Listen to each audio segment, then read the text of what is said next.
All right, so welcome back, everybody, to Beyond the Box Spotlight Series. I am thrilled to have on today's episode Jason Harris, CEO of CartoFront. Thanks for coming on the show, Jason. Mike, thank you so much for having me. I totally appreciate it. Thanks. Our pleasure. So super excited to dive in. So for those listening in right now, what is CartoFront? What do you guys do? Right. So we're simplifying flood insurance for realtors, right? It's a very complex topic. Most people, it's like, ooh, I don't want to touch that, right? Yet, with climate change, the increasing of storms, the need to protect our clients, super critical that we educate everybody and give them the tools that they need so that they're confident, transparent, and then can advise their clients either on the buy side or on the sell side. Got it. So flood insurance obviously exists out there. So talk to me how CartoFront works with the realtor and the real estate Right. industry and how it kind of makes it easier. Right. So, we're a US based company. This is obviously a global issue, right? I know I'm talking with both North American, people wearing both hats here. And it's a little bit different in every market, right? But in the US specifically, I'll give some numbers, right? There's about 41 million properties that are in risk of flood from medium to high. Okay. That's like 1 in 3. But currently, about 1 in 6 have some sort of coverage, right?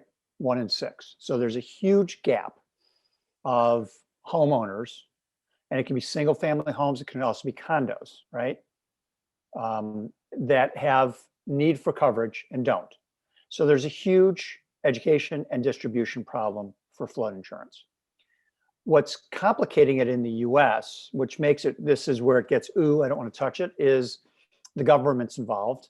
They have a product, and quite frankly, they've done a really nice job with it for the most part over the 52 years of the program. They've been benevolent. They've kind of regulated the pricing, which is good and bad. I don't want to get into the politics of it. And they're a lion's share of the market. There's like 75% of the market. What the challenge has been is that they're really only insuring the highest risk because no one else wants to insure it. So what's happened is in the last couple of years, the people at FEMA who oversee the National Flood Insurance Program have basically said, you know what, we need the capital markets and the private insurers to come back in. We need to modernize our program and make it on par. And so the last couple of years have seen that movement. And what you're going to see is an acceleration of the private markets and the private insurers come in and offering insurance. What also complicates it is that flood insurance is a standalone insurance product.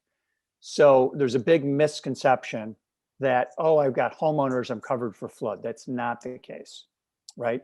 So most properties across the US can get peace of mind for $500-$600, but they're not aware of that, right? And what's happening now is storms are happening, and it's not just on the coast. I mean, we think Miami and we think, oh boy, there's a hurricane coming. But the reality is the Midwest, Northeast, Pacific Northwest, even the Southwest, like in Tucson and Phoenix, when they get those monsoons, like in February, like over a couple of days, they get 8 inches of water. It's got to go somewhere. And so just for $500, $600, we want to help people get the protection on their investments so that they have, what they need for their 30-year investment. Got Now it. back to your question really quickly. We're the bridge at point of purchase or sale with technology for a realtor on behalf of their client to ask for information. What flood zone am I on? Give me a couple of comparison estimated flood options, one from the government and 1 or 2 from a private source. And let me help my client understand what their risk is, whether they're selling the property to be able to say, hey, on a showing, look at, this is the zone we're in and this is the type of insurance you could get. Or if you're buying and you're surveying the landscape, you can rule in or rule out properties that your client is going to see based on this quick look. And then on the buy side, as you narrow down to 1 or 2, that's when we would ask the realtor to get their client to engage on those quotes that they pulled, engage with a qualified insurance person. We're offering a local agency, have the discussions, understand apples to apples, the risk and the cost of purchasing insurance for that property as part of the whole package. And then the last piece is from contract to close, ensuring as the realtor is at the center of that transaction, that everything's lined up so the close goes smoothly. We've all had stories where it's like, oh shit, at a closing, I didn't know that's on a flood zone. We got to get insurance, or a deal craters or worse, right?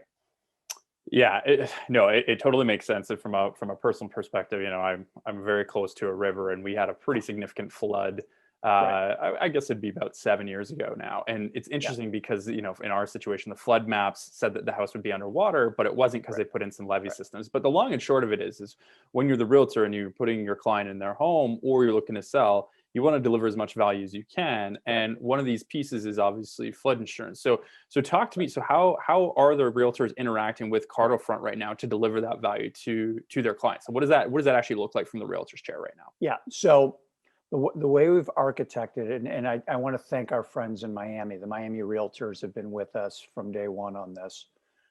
They've been incredible on the design of it, the coaching, and we're in market there now. Early, but we're in the market there. And obviously in the US, this is a significant market, both for the business need, and more importantly, there's 50,000 members that we're trying to educate and service.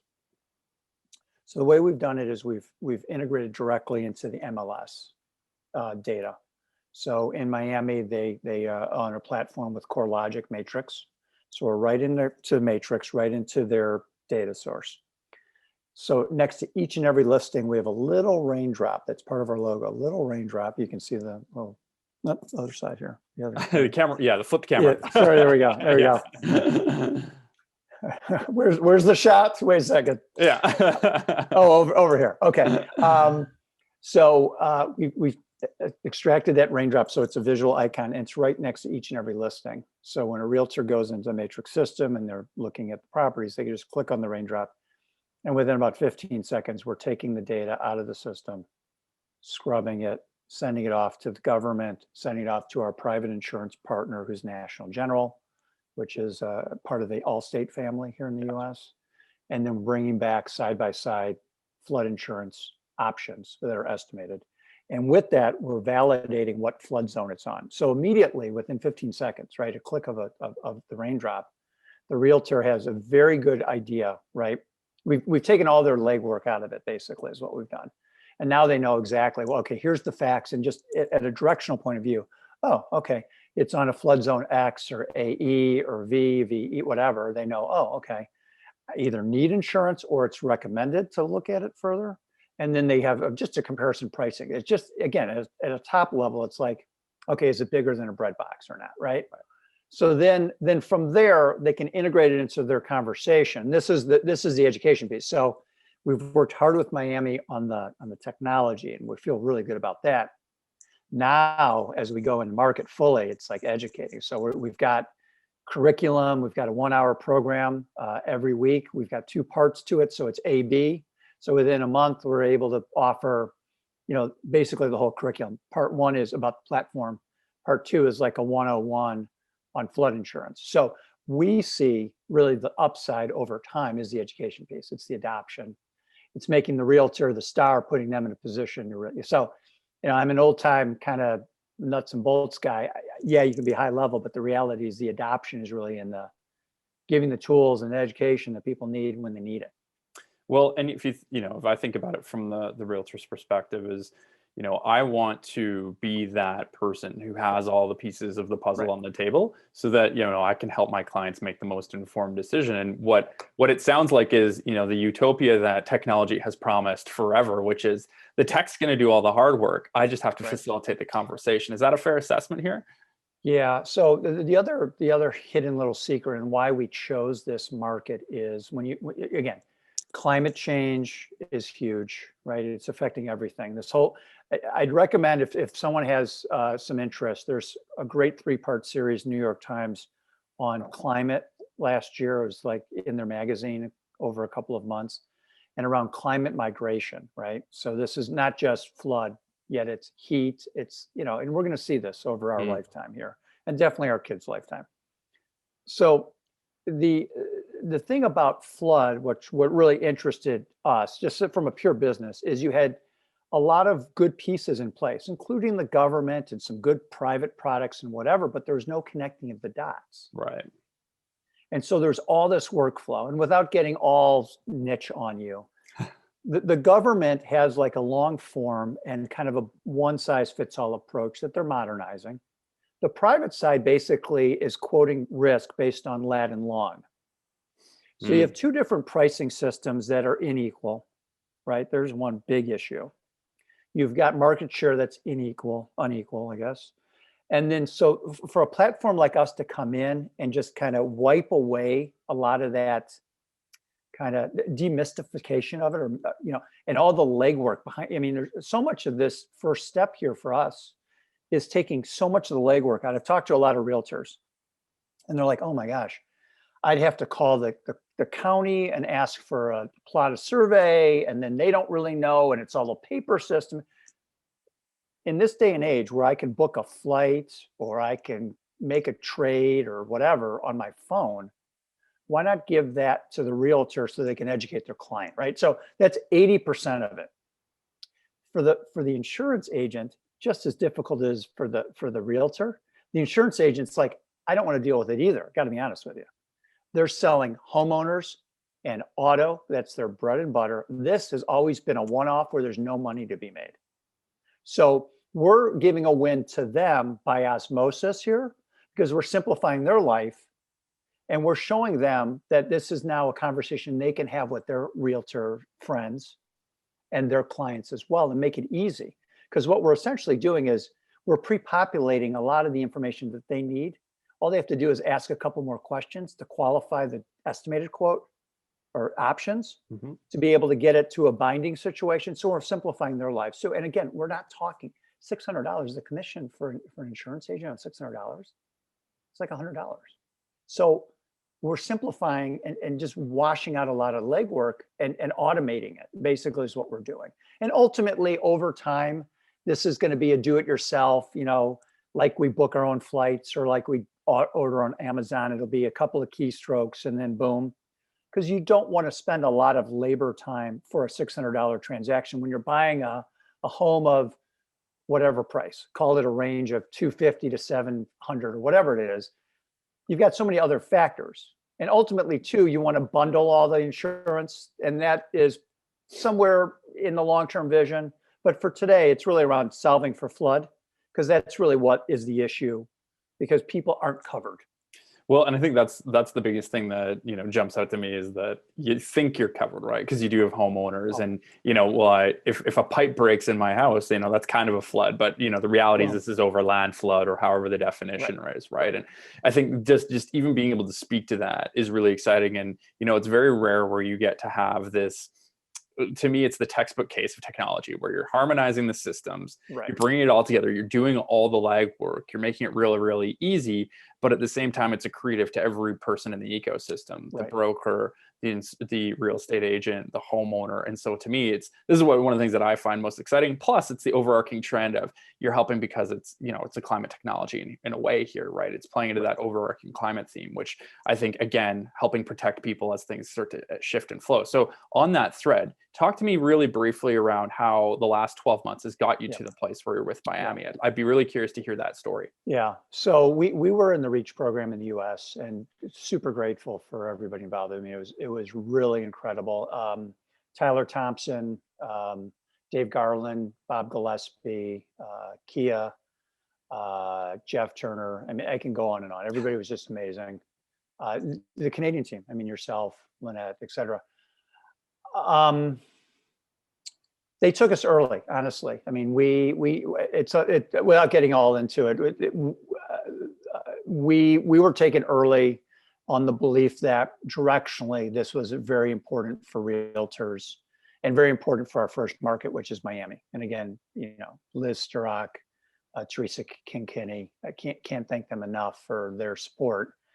We have really learned a lot in the last 12 months around the ecosystem, what's important to realtors, how to embed into the workflow. I mean, I think that's, again, back to your comment about technology. I mean, I've been around the block a few times, and I was in the early days of the internet back in the 90s when it was, brochureware, and it was a lot of BS, right?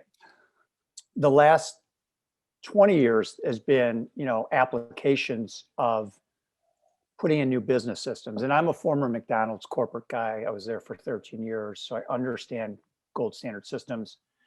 And what I learned a lot there, which applies here, is how do you set up the local market for when, right? So in those days, it was the franchisee who ran the restaurant. Today, it's the local realtor who's got their own business, part of a flag, right? And so a lot of what we've done is talk to mentors and trialed and errored a bunch of ideas about how to structure this, build the technology, and go from concept to alpha, now to beta, right? And then go to the market of 50,000. And with each and every step, we've listened long and hard as to where the value is and what's needed. And we know the other model is, and for those of you who've studied kind of the Apple phone situation, Apple went out in 2007 with a very tight approach. Jobs knew it was overly designed, and he did it with a purpose. He knew he couldn't meet all the demands that everybody was going to want of that product, but he had to get something out there so that people could get it and touch it, and then inform him as to what on his short list of improvements need to be made to accelerate the product and accelerate the adoption and grow it. It was very it was overly tight. It included in that work, he made a 5-year deal with AT&T, if you remember, that locked up the sales distribution, which everyone's like, why would you do that? It was brilliant. It was brilliant because it narrowcasted it and basically said, I'm going to work with AT&T to deliver on something for 5 years so that I didn't have to worry about distribution. And we view kind of this first step in Miami, getting it right in Miami, using Miami as a way to build a better product and then be able to replicate it in a way that we're running, as opposed to stop and start. I mean, it's as you know, as soon as markets say that they have a demand for it, you want to deliver on that next iteration of it. So our second market actually happens to be Boise, and a shout out to Glenn Christoph and Barb Keller up there for taking us. Actually, they learned about us during Reach, and they called us and they said, we're not a big market and we don't fit exactly where you are, but we have problems with the Boise River and we want to have you. And what was advantageous for us is it's inland, which helps our business case in inland, but also they're on Black Knight, they're on Paragon. So now we'll integrate now, and we'll be with them very shortly here, probably in Q2. Right in front of their wet season, right? We want to be ahead of these things. Yeah. But we'll have integrated with CoreLogic and Black Knight, two of the biggest players in the US. And then that's a better track record. So again, I like to go slow before I go fast. So I think those have been the learnings. The other piece about the last 12 months has been, and before we jumped on here, we were talking about COVID has changed the way we've approached everything. And it actually played into our favor, right? As a very young, early company, it allowed us to slow things down and to really be intentional. And I mentioned to you before we jumped on, I'm an outward guy, and I've learned to really enjoy the inward part of my life. And I think it's made me as a manager better. It's made my intention with our team members better. I think we're really focusing on the things that are important and not chasing shit, right? And in the old days, you're just blowing and going, and you're jumping on calls, you're jumping on flights, or you're going to see people because you think there's something there. This has forced us to really, our team specifically, speaking for CartoFront, to really narrowcast on what is critical. And we can debate it all we want, internally, but we've really been one foot in front of the other. And as we've kept focused, things have kind of presented themselves in a timing that seems to work. And so we're not force fitting anything, which I think is the important lesson over the last 12 months. Which I think is, an amazing takeaway. And it's not the first time that I've heard it. And, we've experienced it ourselves internally as well. And I think that's one of the silver linings that you have to look for in these dark situations, right? Is Yeah. what are those opportunities, what are those positive things that you can take away kind of going forward. So on that thread, really exciting things going on. Obviously, the last 12 months have been extremely fruitful to the business. You've got this plan in place. Talk to me for what's, sort of the next 3-6 months on the horizon for CartoFront. So I'm going to share this little management tip for you and others. I look at things on trimesters. I know it's weird, but it's a little bit who I am too, as well as my green drink here. Health and wellness goes with mental health and wellness as well. So I look at trimesters, because for me, it just seems to work. There's a cycle to me that in 120 days, I think I can accomplish more. And obviously there's mathematics, there's 30 more or 31 more days with a, you got a third. Yeah. Yet the reality is I don't put the pressure on myself like if I was looking at quarters, right? Like if you get off to a slow start, right? Then you're like constantly running to try to make the numbers or whatever. And for whatever reason, I look at things by trimester. So the first trimester is all about Miami and really making a very strong first impression there and listening hard as to what the market needs and wants from the current product, and then starting to board what's needed to advance it. We have our own long-term dev strategy. We've got our long-term sales strategy, blah, blah, blah. And that will all be informed by where the market is and what they're getting from today's value, right? So we can pull those levers, which then sets up the next trimester. We know we're going to be going into Boise. We're talking with other markets, specifically in and around the Florida market and the Gulf ahead of hurricane season, which starts in the US on June 1st.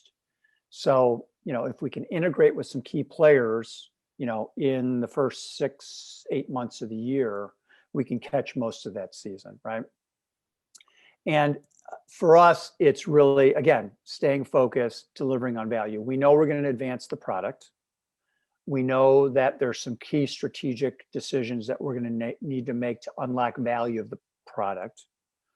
Back to the Apple piece, back to the analogy there. When they first launched it in version 1, they locked the phone. I don't know if you remember that part of it. So nobody could touch it. And Jobs built up enough demand that everyone was like, let's unlock the phone, let's unlock the phone. When they did that, they were able to build this software development kit and open up a whole new platform for app developers. And that spawned off all this creativity and all this value and all this wealth. We see an opportunity to do that with our platform, which is really around local engagement.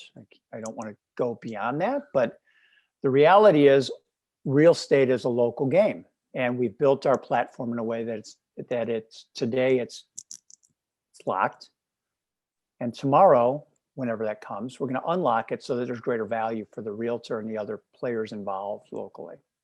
What that looks like, I don't know. I do know that we're going to set it up so it's a win-win-win. We want the MLSs to win, we want their members to win, and we want the local players that are part of the ecosystem to win. I don't know what that looks like. The market's going to drive us to create solutions. And, we feel confident that we'll land in a good place that we can deliver value. So I think that's kind of the roadmap for 4, 8, 12 months from now. Again, we've got goals. You know how it is, Mike. Yep. A year from now, if we were jumping on this again, I'm certain we'll be further ahead in some things, and other things will be like, I'm not making this number or that number. The reality is we're in this for the long term. This is a long-term sustainable value play for us and our clients. This is, like I said, the technology actually is easy. The adoption piece, is going to be winning them over, whether it's the realtor, the MLSs, the local people playing one by one. I mean, that's the reality of it. And again, being a former McDonald's guy, they didn't get to whatever it is, 40, 50,000 restaurants. It took a long time. And Croc's original dream was to get 1,000 restaurants, and he certainly did that and beyond, because once he got into replicating it, people are all like, I want one in my market. And so that's, again, that's how we kind of view it. And just an aside, the Founder movie is really good. It's pretty accurate.